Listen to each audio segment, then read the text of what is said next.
નમસ્કાર મિત્રો, તાજેતરમાં રાજકોટની અંદર એક કોળી સમાજના યુવાન ઉપર એક આઈપીએસ અધિકારીએ બર્બરતાપૂર્વક અત્યાચાર કર્યો હોય એવી એક ઘટના સામે આવી છે। એ કોળી સમાજના યુવાનના કહેવા મુજબ એમને તપાસના નામે બોલાવી એમને નિર્વસ્ત્ર કરી ઊંધા લટકાવી અને એમની ઉપર અત્યાચાર કરવામાં આવ્યો।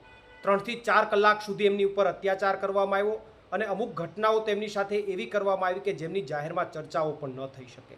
ત્યારે આ ઘટનાની અંદર તાત્કાલિક ધોરણે તપાસ કરી અને આમની અંદર જો એ અધિકારી હકીકતમાં જવાબદાર હોય તો એમની ઉપર ફોજદારી ગુનો દાખલ કરી અને એને જેલના સળિયાની પાછળ ધકેલી દેવા જોઈએ।